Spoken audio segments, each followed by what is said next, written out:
I think something I've observed over the 50 years is that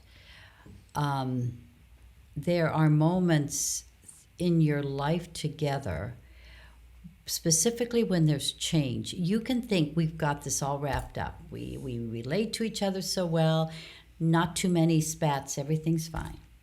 Till every baby arrives, every move, every change in career, you name it, because we Health as diagnosis.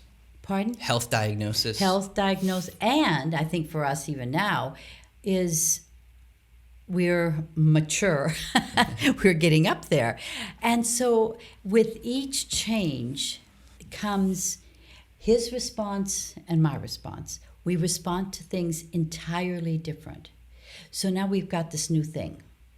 And we look at it, and he's acting this way, and I'm acting this way, and before long we're like this. And I began to realize, you know what? We just need, and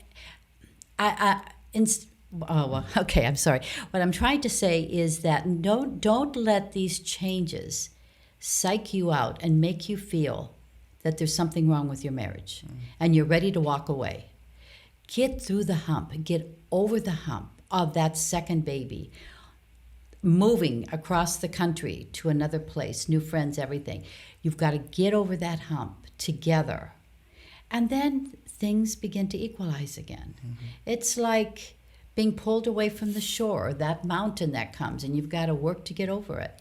So I just want to put that out there because I think that is a very, very much a ebb and flow of a relationship. So don't be put off when you have a huge change in in life, and you're at each other. You're fighting like cats and dogs.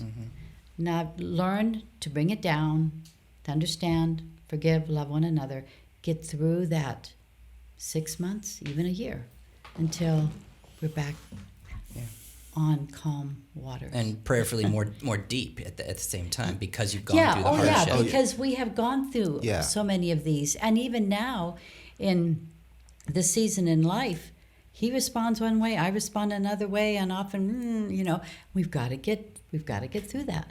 So I have thought that ebb and flow that are very noticeable because you're moving. Oh, we have another baby, et cetera, et cetera.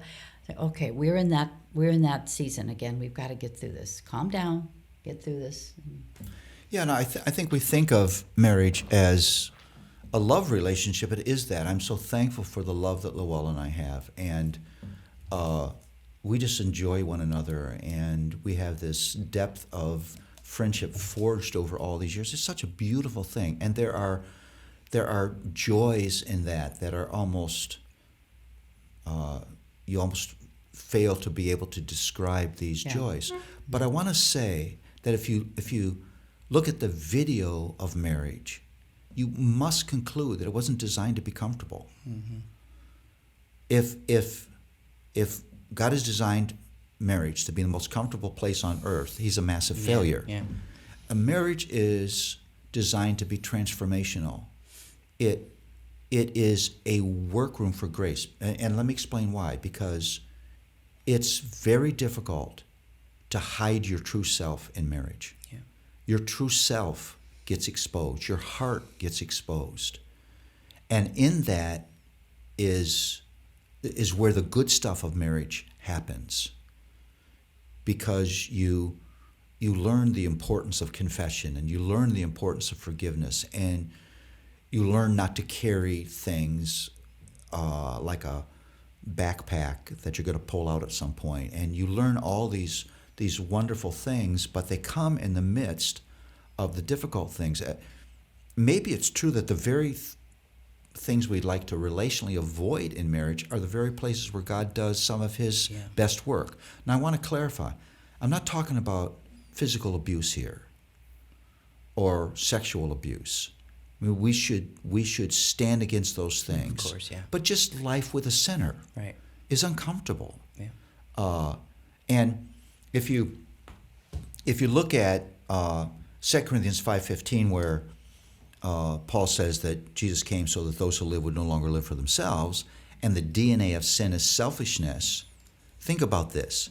That means that all of us drag antisocial instincts into our marriage, because selfishness is antisocial. I'm not thinking about you. I'm not thinking about your welfare. I'm thinking about myself, what I like, when I like it, how I want it.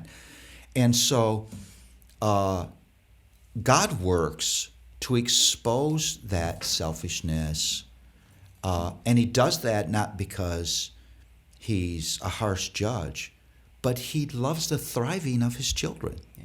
He loves us. He wants us to thrive. And we'll very quickly say that 50 years is not a testament to our character. It's a testament to the power of God's transforming grace. Right. Who would have thought that these two people, so different from one another, so culturally different in the way we were raised, so many different influences in our lives, would be able to enjoy this intimate friendship for 50 years? It's a miracle of God's grace.